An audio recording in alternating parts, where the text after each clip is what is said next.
नमस्कार, आप देख रहे हैं न्यूज इंडिया, आपके साथ मैं हूं अभिषेक।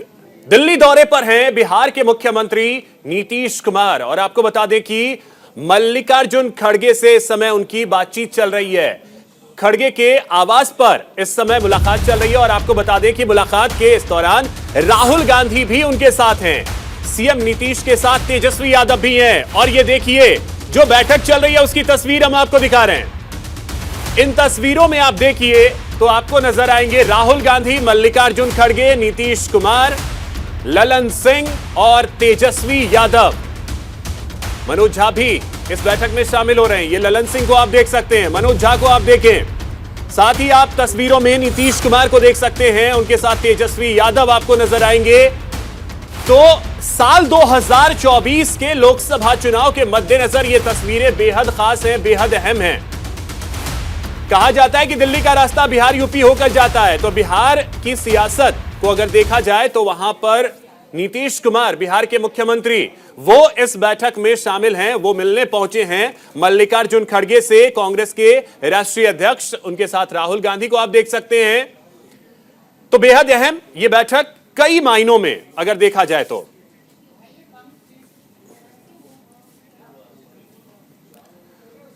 तो चलिए, मिशन दिल्ली पर हैं नीतीश कुमार। हमारे साथ कुछ खास मेहमान हैं, पहले परिचय करवा दूं। हमारे साथ जुड़ रहे हैं चितरंजन गगन जी, प्रवक्ता हैं आरजेडी से, परिमल कुमार जी हमारे साथ महासचिव हैं जेडीयू से, और महेश वर्मा जी हमारे साथ बीजेपी से जुड़ रहे हैं। सर, आप तीनों का बहुत बहुत स्वागत है न्यूज इंडिया पर। महेश वर्मा जी, सबसे पहले शुरुआत आपसे करूंगा। आज जो तस्वीर निकल करके सामने आई है, उस तस्वीर को आप किस तरीके से देख रहे हैं? नीतीश कुमार, राहुल गांधी, मल्लिकार्जुन खड़गे, तेजस्वी यादव। ये राजनीतिक दिवालियापन है। इस बात को समझना होगा कि इस तरह के तालमेल या हम लोग बार बार हमारे आदरणीय नेता नीतीश कुमार महेश जी से है ना के पक्षधर रहे। उसका कारण ये था कि जिस तरह पिछले कुछ वर्षों से केंद्र सरकार जिस तरह गवर्नेंस कर रही है वो क्वेश्चनेबल है। आप देखें, केंद्र सरकार बार बार महेश जी, परिमल जी को बोलने दीजिए, फिर मैं आपके पास आता हूं। ठीक है। जिन वादों पर केंद्र सरकार ने सत्ता प्राप्त किया था 2019 में, चाहे वो रोजगार का मामला हो या महिला सशक्तिकरण का मामला हो या इंफ्रास्ट्रक्चर का मामला हो, किसानों के हित का मामला हो, है ना, दलितों के उत्थान का मामला हो, लगभग सभी फ्रंट पर केंद्र सरकार विफल रही है। और आर्थिक नीति जहां तक कही जाए, अब मैं आपको बतलाऊं कितनी चिंताजनक स्थिति है कि केंद्र सरकार यह क्लेम करती है कि भारत 5वीं उभरती हुई अर्थव्यवस्था है, लेकिन इसके बावजूद भारत सरकार पर, है ना, भारत पर 140 लाख करोड़ से भी अधिक कर्ज है। और स्थिति इतनी बद से बदतर है कि लगातार सरकार जो प्रॉफिटेबल पीएसयू थे उसकी बिक्री कर रही है। इस आधार पर, इस स्तर के आधार पर कि बजटीय डिफिसिट कायम है। तो आप समझिए कि यदि अर्थव्यवस्था विकसित हुई तो फिर इस तरह के क्रियाकलाप क्यों है सरकार का, और उसमें भी दोहरे चाल चरित्र और चेहरा है। मैं आपको बता दूं कि जैसे सरकार ने बीपीसीएल जैसे प्रॉफिटेबल पीएसयू को निजी हाथों से बेच दिया, जबकि गुजरात में एक संस्था थी जो आदरणीय जो मोदी हैं उनके मुख्यमंत्री काल में गुजरात में गठित हुई थी, गुजरात पेट्रोलियम कॉर्पोरेशन लिमिटेड, उसको उन्होंने, जो बहुत जीर्णशीर्ण अवस्था में थी, वो घाटे में थी, तो केंद्र सरकार के दबाव में आकर ओएनजीसी को, केंद्र सरकार ने दबाव देकर ओएनजीसी को संस्था को खरीदवा दिया, जिसके कारण ओएनजीसी की आर्थिक स्थिति गड़बड़ा गई। तो साथ साथ आवाज मिल रही है, देख ही रहे हैं कि किस तरह केंद्र सरकार जो परिमल जी आवाज मिल रही है, संविधानों का उल्लंघन कर रही है। तो ये चिंता की बात है। न रोजगार ये सरकार दे पाई, न किसानों के हितों को सुरक्षित कर पाई, महिलाओं के उत्पीड़न। परिमल जी, आपको मेरी आवाज मिल रही है? महिलाओं के उत्पीड़न में जो स्थिति है आप देखते ही अखिल भारतीय स्तर पर, तो स्वाभाविक है जो संविधान में विश्वास करने वाले, लगता है परिमल जी तक आवाज नहीं पहुंच पा रही है। आवाज को दुरुस्त करते हैं, उसके बाद फिर परिमल जी से सवाल लेते हैं। चितरंजन जी, आपके पास आ रहा हूं। अब आपसे समझना चाहूंगा, ये तस्वीरें क्या 2024 के लिए इशारा कर रही है? 2024 की आधिकारिक तौर पे अगर देखें तो विपक्ष ने अपनी तैयारी शुरू कर दी है और नेतृत्व नीतीश कुमार कर रहे हैं, ऐसा लग रहा है। देखिए अभिषेक जी, बिहार में जो हम लोगों ने मॉडल पेश किया है, जो भी गैर भाजपा दल हैं सभी एक मंच पर आकर और भाजपा मुक्त बिहार बनाने का जो काम किया है, यह एक मॉडल है और इसी मॉडल को हम पूरे राष्ट्रीय स्तर पर स्थापित करने का प्रयास कर रहे हैं।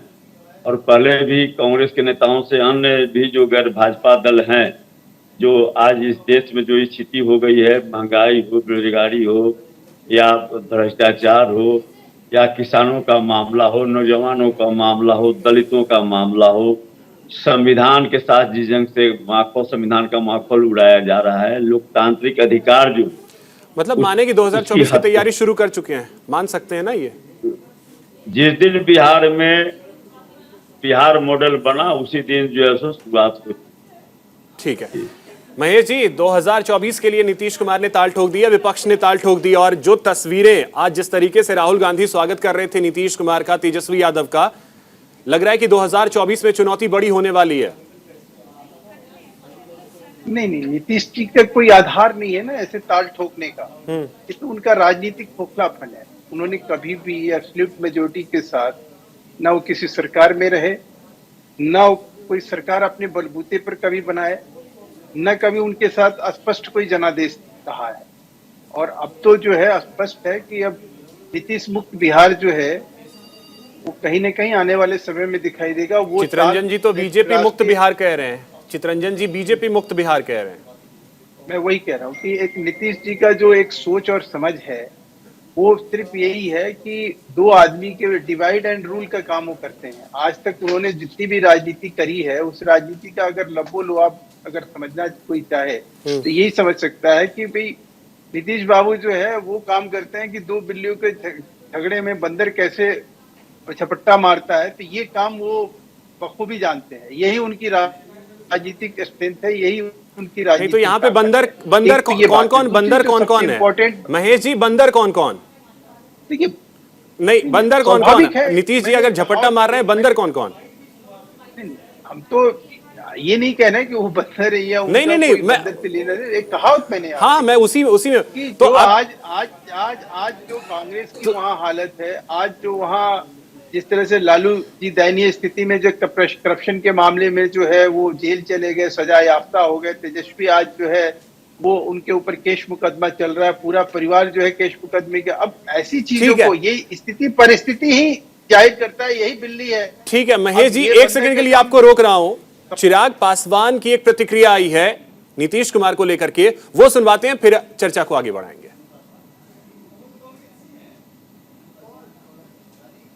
भाई उनसे बिहार में तो गठबंधन संभल नहीं रहा। दिल्ली गए हैं राष्ट्रीय स्तर पर विपक्ष को एकजुट करने, किस सोच के साथ गए हैं वो अपने में एक बहुत बड़ा प्रश्न है भाई। आज की तारीख में अगर विपक्ष उनके नेतृत्व में एकजुट हो तो किस आधार पर एकजुट होगा भाई? विपक्ष में कई और ऐसे बड़े दल हैं, कई और ऐसे बड़े नेता हैं जिनके पास, कांग्रेस की बात कर लीजिए भैया, 600-700 विधायक हैं कांग्रेस के पास। ममता बनर्जी जी की बात कर लीजिए, 200 से ज़्यादा विधायक हैं। अखिलेश जी की बात कर लीजिए, 125 विधायक हैं। केजरीवाल जी जिनकी पार्टी को अब राष्ट्रीय पार्टी का भी दर्जा मिल गया है, दिल्ली पंजाब मिलाकर उनके पास 150 विधायक हैं। तो ऐसे में कोई 40 विधायक वाली पार्टी को अपना नेता कैसे मानेगा? तो देखिए, चिराग पासवान ये कह रहे हैं कि बिहार संभालना मुश्किल हो रहा है और दिल्ली के लिए कोशिश कर रहे हैं। परिमल जी से इसका जवाब लेंगे, लेकिन जल्दी से चलते हैं। हमारे सहयोगी रवि सर्राफ हमारे साथ जुड़े हैं, जो कि इस समय मल्लिकार्जुन खड़गे के आवास के बाहर हैं। वहां से एक अपडेट लेते हैं, फिर परिमल जी से इसका जवाब लेंगे। रवि, आवाज मिल रही है आपको? रवि क्या अपडेट आपके पास? बैठक चल रही है इस समय? मिल रही है जी बिल्कुल। देखिए, बैठक इस वक्त चल रही है कांग्रेस पार्टी के राष्ट्रीय अध्यक्ष मल्लिकार्जुन खड़गे के आवास पर। इस बैठक में कांग्रेस पार्टी के पूर्व अध्यक्ष राहुल गांधी भी मौजूद हैं और 2024 लोकसभा चुनाव के लिहाज से ये मुलाकात, ये बैठक बहुत ज़्यादा महत्वपूर्ण है, क्योंकि नीतीश कुमार, ममता बनर्जी, केसीआर ये एक थर्ड फ्रंट बनाने की कवायद कर रहे थे और बार बार कही जा रही थी कि कांग्रेस के बिना भी एक थर्ड फ्रंट बनाया जा सकता है। तो वो कवायद जो है अब टूटती हुई नजर आ रही है, क्योंकि कांग्रेस पार्टी के अध्यक्ष संपर्क करते हैं पहले नीतीश कुमार से, उसके बाद नीतीश कुमार मुलाकात करने के लिए दिल्ली पहुंचते। तो जाहिर सी बात है, जो एक बात निकलकर बार बार आ रही थी कि कांग्रेस के बगैर भी एक थर्ड फ्रंट जो है वो खड़ा किया जा सकता है, वो अब टूटता हुआ नजर आ रहा है। और शायद क्योंकि 19 राजनीतिक दलों को हमने देखा कि एक साथ जो है संसद के सत्र के दौरान ये एक साथ प्रदर्शन करते हुए नजर आए, प्रेस वार्ता करते हुए नजर आए, तो शायद एक विपक्षी एकजुटता की जो बात हो रही थी वो अब बनती हुई नजर आ रही है। देखना ये होगा कि नीतीश कुमार की इसमें भूमिका क्या होगी। क्या संयोजक के रूप में नीतीश कुमार काम करेंगे, चेहरे के रूप में नीतीश कुमार कुमार को आगे किया जाएगा? ये तमाम अभी सवाल जो है वो रह रहे हैं, हमें थोड़ा इंतजार करना पड़ेगा। बिल्कुल रवि, इसमें भूमिकाओं को ही लेकर के तो सवाल है और विपक्ष जो एकजुट नहीं हो पाता है, वजह यही होती है कि भूमिका। परिमल जी, इसका जवाब मैं आपसे चाहूंगा। देखिए, बार बार बीजेपी की तरफ से और साथ ही साथ अभी आपने चिराग पासवान को भी सुना होगा, उनकी तरफ से भी यही कहा जा रहा है कि बिहार तो नहीं संभल रहा है, बिहार में गठबंधन आपसे संभलता नहीं है और आप पूरे देश के गठबंधन की बात कर रहे हैं। परिमल जी,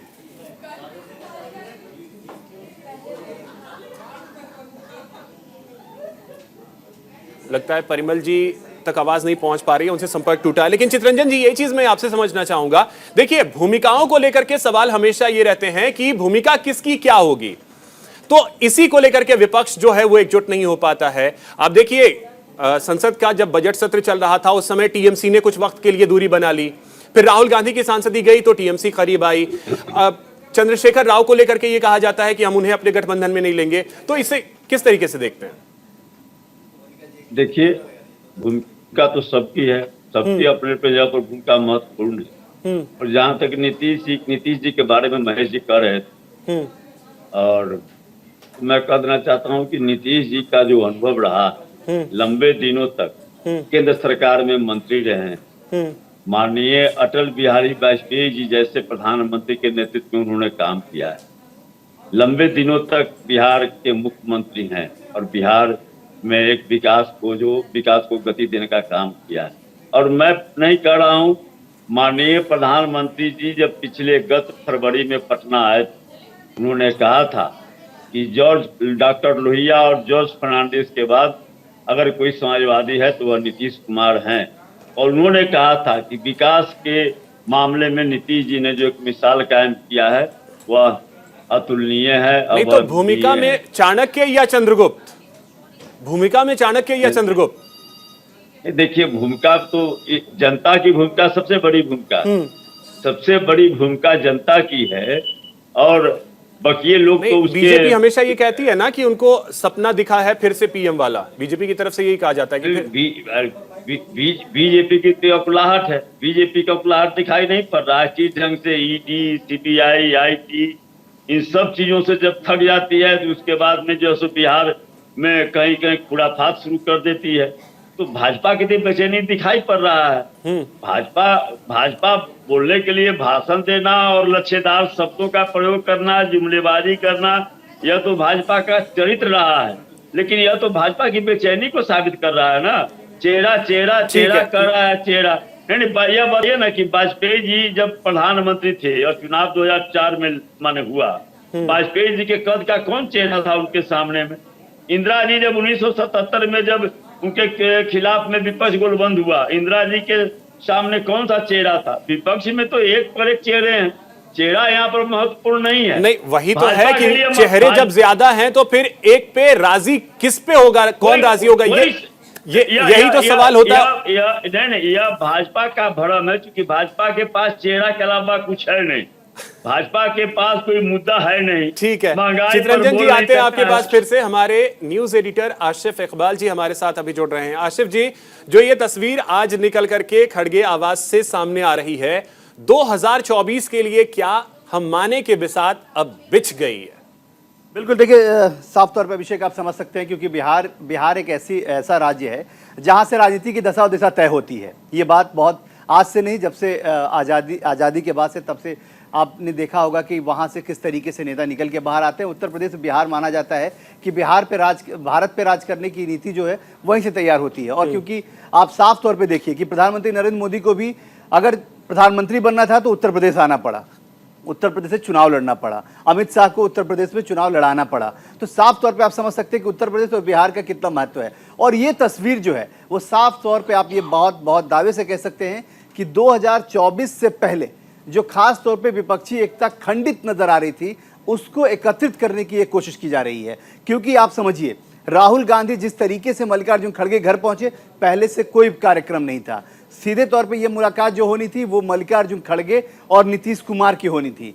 ये तयशुदा कार्यक्रम से पहले जो डेवलपमेंट हुआ वो कि नीतीश कुमार तेजस्वी यादव घर पहुंचते हैं, उनकी बच्ची को देखने पहुंचते हैं और उसके बाद तेजस्वी यादव को अपने साथ लेते हैं और वहां से फिर वो ललन सिंह और नीरज झा को भी साथ में लेते हैं। मनोज झा, माफ कीजिएगा। और ये लोग तमाम लोग वहां पहुंचते हैं। आप समझिए कि एक तरीके से आप कह सकते हैं कि आरजेडी और जेडीयू के जितने भी बड़े चेहरे हैं वो सबको लेकर वो कांग्रेस के बड़े चेहरे के पहुंचते हैं, और वहां सरप्राइज एलिमेंट की तरह वहां पे कुछ मिनट पहले ही राहुल गांधी पहुंचते हैं। तो आप समझिए कि इस पूरी तस्वीर को कैसे तैयार किया गया होगा और कैसे इस तस्वीर को प्रदर्शित किया गया। क्योंकि देखिए आपने भी बहुत सारे मीटिंग देखे होंगे, बहुत सारी मुलाकातें देखी हैं, जिस मुलाकात के कोई मायने नहीं होते उस मुलाकात को कैसे हो जाती है किसी को पता तक नहीं चलता है। कई बार नीतीश कुमार राहुल गांधी की मुलाकात हो चुकी है लेकिन किसी को मालूम तक नहीं है, कानों कान खबर नहीं होती कि मल्लिकार्जुन खड़गे से तेजस्वी यादव की कब मुलाकात हो जाती है। लेकिन इस खबर को ऐसे दिखाना था, इस विजुअल को ऐसे प्रदर्शित करना था कि लोगों में यह मैसेज जा सके कि देखिए किस तरीके से जो बिहार में महागठबंधन की सरकार है वो भी मजबूत है, और महागठबंधन जो बिहार में है उसी की परिदृश्य जो है वो साबित करना चाहते हैं पूरे देश में। लेकिन भारतीय जनता पार्टी भी बहुत कुछ सोच समझ के तैयारी करती है, और जैसा कि अभी जो आरजेडी के प्रवक्ता हैं, सीनियर प्रवक्ता हैं, उन्होंने साफ तौर पर चितरंजन गंगा जी ने कहा कि बीजेपी के पास सिर्फ चेहरा है लेकिन वही चेहरा सबसे मजबूत है, ये बात भी अनडाउटली किसी को कोई डाउट नहीं है। वो एक चेहरा ही उनके लिए इतना बड़ा काफी है। चितरंजन जी या महेश जी से लेना चाहे बीजेपी से, महेश जी हैं और चितरंजन जी आरजेडी से, अगर आप कोई सवाल लेना चाहें तो आप सवाल भी ले सकते हैं। आसिफ जी। बिल्कुल चितरंजन गंगा जी, एक सवाल मैं आपसे पूछना चाहता हूं, जरा उसका जवाब दे दीजिए।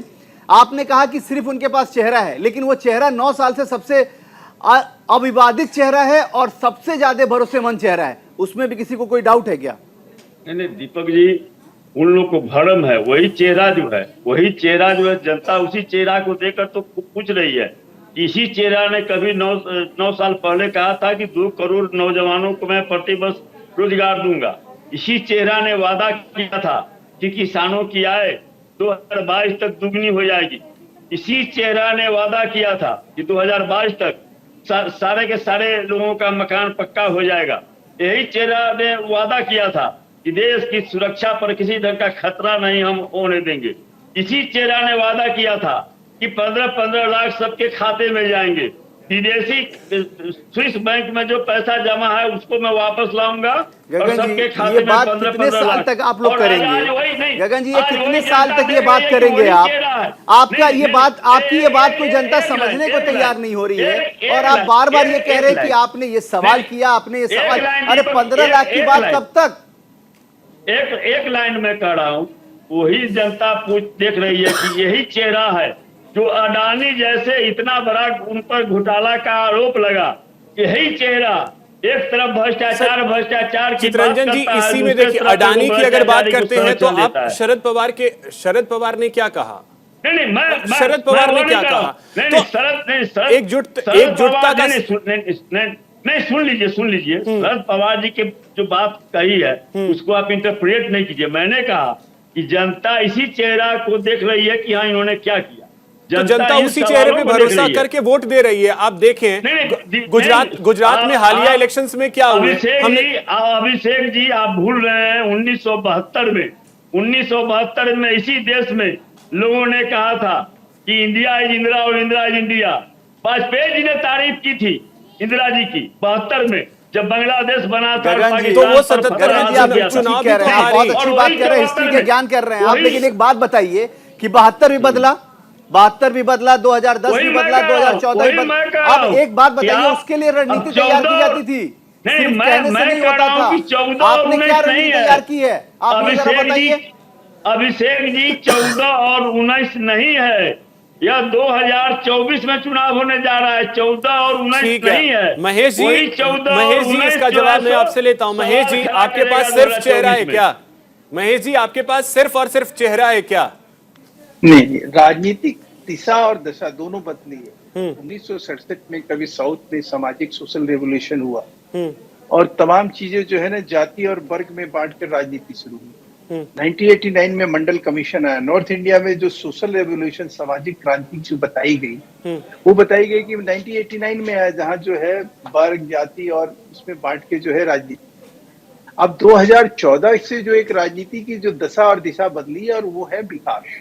इसीलिए जो अभी आसिफ जी ने उनसे जब पुटअप किया काउंटर क्वेश्चन कि भाई आप कितनी बार इस चीज को कहोगे, जो चीज आप जो राग अलाप रहे हो उस पर तो जनता मोहर लगा चुकी है। एक बार लोकसभा चुनाव में लगा चुकी है, उसके बाद कम से कम 17-18 जो है विधानसभा चुनाव हो चुके। तो जनादेश से तो स्पष्ट है ना कि आपकी ये किसी भी बात का कोई अर्थ नहीं है। आप जो है इस तरह की कोई भी चीज को जो है आपके पास ऐसा है ही नहीं कोई विजन और रीजन जिससे कि आप पॉलिटिकली जो है वो कहीं मैसेज दे सको जो इस देश की जरूरत है।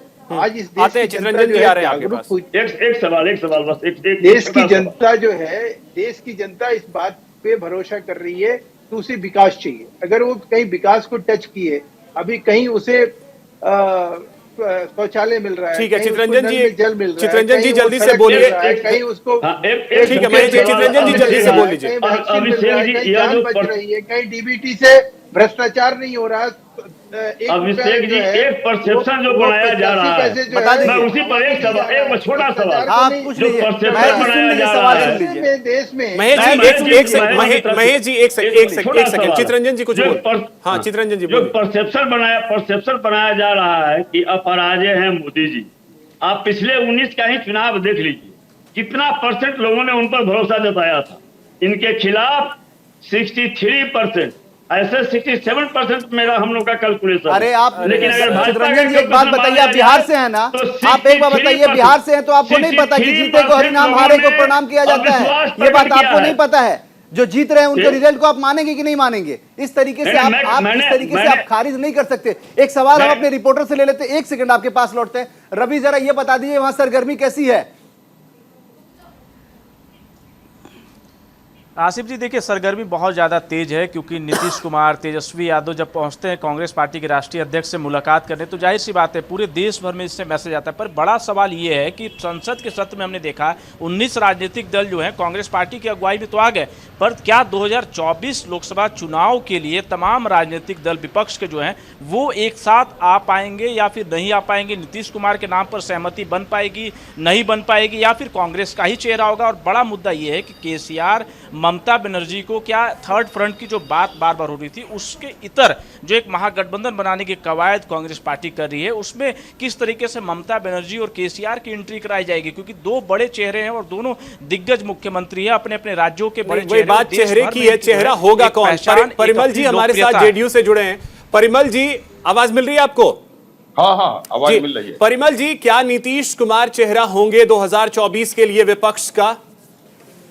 देखिए, बीजेपी के प्रवक्ता जो बोल रहे हैं, ये मैं उनके स्पष्ट कर दूं कि भारत में प्रेसिडेंशियल फॉर्म ऑफ गवर्नमेंट नहीं है, पार्लियामेंट्री फॉर्म ऑफ गवर्नमेंट। देखिए परिमल जी, मैं देखिए मेरी आदत घुमा फिरा के पूछने की है, नहीं मैं सीधा पूछता हूं। मैंने सीधा पूछा, आप घुमा के कहीं और लेके। निश्चित रूप से हमारे आदरणीय नेता नीतीश कुमार भारत की जनता की पहली पसंद होंगे।